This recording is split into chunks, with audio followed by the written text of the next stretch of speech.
Well, welcome everyone to Steve Savant's Money, the name of the game. I'm your host, Steve Savant, syndicated financial columnist and money color commentator. On today's show, don't rely on someone's opinion, part 4 of our series on estate planning with estate planning attorney Elizabeth Westby. Welcome to our 4th segment, Elizabeth, and I have to say and confess, I have done this personally. I relied on some other person's authority, I thought they had authority. I thought they knew what they were talking about, and lost a ton of money, because of it. You talk about this all the time. My brother is really smart, but he's not an attorney. My brother is really smart, but he's not a financial advisor. My brother's really smart, but he doesn't have anything to know about healthcare directives or anything else. He's in charge of all of it. The patriarch of the family put his hands on his kid and said, "You're the eldest, you're it." Right. And it usually is a family member under those circumstances. But on the larger picture, in real estate, this is where we really end up. Everyone does it. We all do it. We don't really read all the fine print when we're signing our closing docs, do we? Did you? No, I didn't. I defer to my real estate Right, guy. exactly. So it's very common and it's very easy to do. But there are certain things that going into that where you really should be checking out and detailing and not just relying on a representation. But Elizabeth, let me defend my entire audience. We are just lay people. We don't know nothing. I have to read every single line of my real estate closing documents and have him explain it, which there could be a stretch there too. So how does a normal person, how do we know what to do? Real estate transactions, they're brutal. That settlement package looks like a dictionary. Oh, yeah. How do you do that? So, you're going to go through it a little bit, but you're definitely, asking a regular person to go through and read all the legalese, understand what's going on. It's nearly impossible.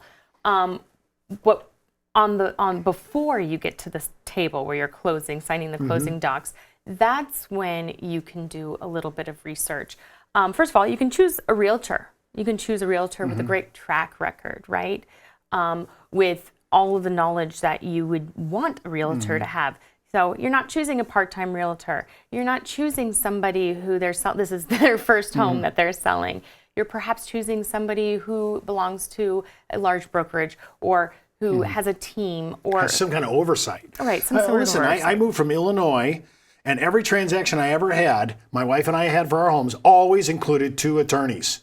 Sure. Both sides. We came here, no attorneys. I was like, how can that be? It's a little bit cowboy state, isn't it? Yeah. Yeah, so our realtors don't have to necessarily have the most education to become realtors, but you can get a lot from experience. And you can always choose to have an attorney review any of your documents before you go into the sale. And those could be whether they're inspection documents, whether it's the seller's representations of the defects in the home and what should be asked to be repaired. It can be really anything throughout this process. If you have a question about it and you're not sure and you want get a second opinion on your realtor's advice. Well, I'm going to ask you a question here because I think this is huge for everybody that's my baby boomer brethren who are out there 60 and above. You get to a certain place where you're so used to defaulting and deferring to your substantial legal authority in your life, whoever that is, in this case, a real estate person. I think the last transaction, especially if you're looking at a retirement home right now and you're saying this is the last place I'm going to live, I think you need to have somebody walk in and do this. I think you need to make sure, hey, they're checking the real estate out. You say, well, Steve, it's an extra cost. I got to tell you, I don't think we're as sharp as we used to be. I think you need to have somebody come in and review these docs. There's no way I could read my entire closing statement and understand what that means. Well, and that's it. And that's why we get into trouble because most times when I'm seeing issues with transfers of property, it's because somebody didn't use a realtor, not even a realtor. On top of that, people aren't looking into the details of perhaps paying a couple $100 to have an attorney sit down and give you their blessing on what's going on. It is so worth the money up front. It really is, to have it done properly the first time. Because an ounce, what's the saying? An ounce of prevention equals a pound of cure. Right. Yeah, I don't want to spend the money on the cure if I could have prevented it. That's right. And think about this. I just had a deal where the other person that we were looking at their house didn't have a realtor because he wanted to save the 3%, the 6% charge. He wanted to save his 3 side. And I'm thinking, then the person, think about this. The real estate doc says, oh, you're declaring that you have nobody representing. You're good with that. And I'm thinking, how could you ever be good with that? Right. Well, Wow. people want to save the 3% or the 6%, like you're saying, and depending on the amount of the value of the property, this is normally just $5,000, $6,000. You know what I mean? Like, we're not talking about a ton of money in the equity that you could gain in the home. Right. It is so worth paying a professional to do their job. That's why we have them. Well, Elizabeth, I know that you are the queen of horror stories. Give me this one about grandmas where I'm thinking my grandma, how my grandmother, right? Yeah. So this one was really unfortunate. I had a married couple come in to see me, and they were really concerned because on their wedding day, husband's grandmother had come to them and blessed their marriage and said, I'm really happy you two are getting together, and I want to let you know my home on such and such a lane is yours. I'm giving that to you. That is going to be yours from my estate. All you need to do is you need to live in the home and pay the HOA fees and the taxes, the taxes, of course, your state taxes. And they said, great. So they moved on in. They're taking care of the home, putting in updates, all of that sort of thing, paying the HOA dues every month like they should.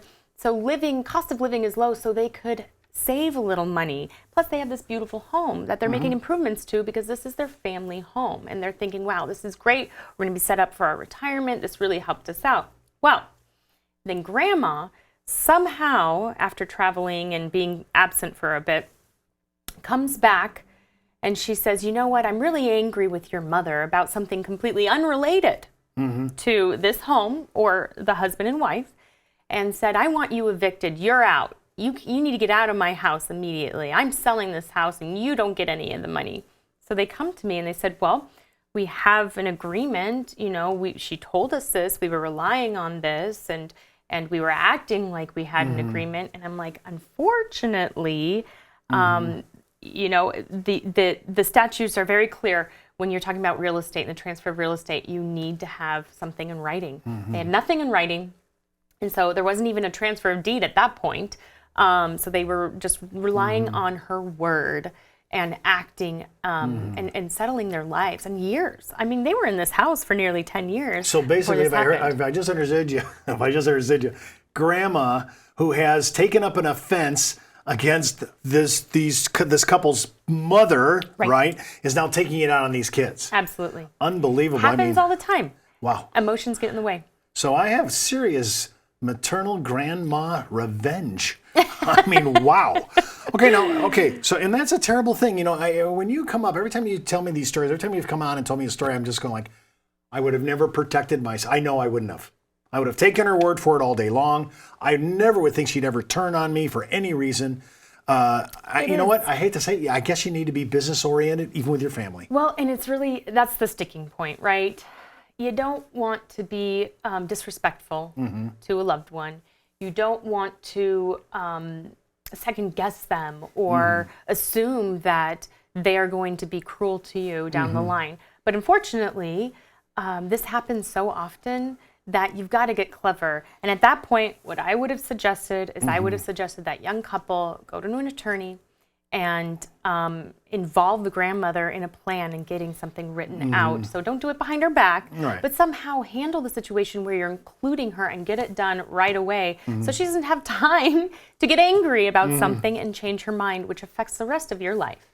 And these people had to move out. Yeah, and then you can understand. Unbelievable. You can understand the conflict then that arose between the married couple, right? And so that's damaging to the marriage. I mean, there's just this snowballs after that. Well, I'm all for putting the docs online, spending the money. I think as we get older, and especially us boomers, I think it's really neat. We need to look at all these things, put it on a doc. Don't rely on our love for our family. It sounds terrible and curt and dispassionate, but you need to be really objective. Right. And what if you do put something on a document, but you also rely on a loved one? And that's my next horror story for you, Steve, is I had a woman come in to see me, and she was in her mid-60s, and she had been paying the mortgage on this home that she had been living in. So had her daughter, another daughter, and her son, and her boyfriend for many years. I mean, we're talking almost probably 9 years, if I remember correctly.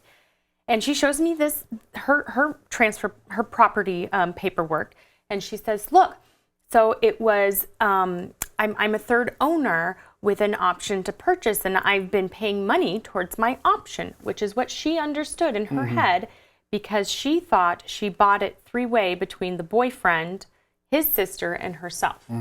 So she's thinking, great, I'm not losing money. I'm paying money towards my option. One day I'm going to own this home. It's almost like rent to own, right?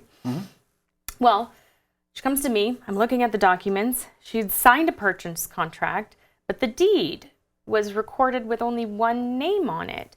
And the purchase contract didn't have an option in it. It was literally a lease agreement. She had signed nothing more than a lease agreement. And when the boyfriend walked away and broke up with her, guess who came knocking and evicting her? Sister. The sister owned the home. She was evicted with her children. She had paid all that money towards the home that she cannot recoup. It was rent at that point. And she had to walk away. So, yeah. Unbelievable. Well, listen, don't forget to watch our next episode, Sole and Separate Property, which, by the way, could be an issue here. Yeah. Part 5 of our series on estate planning. And remember, keep in mind, before moving forward with any of the ideas you ever hear on my show, always check with your tax consultant, legal counsel, financial advisor. You've been watching Steve Savant's Money, the name of the game.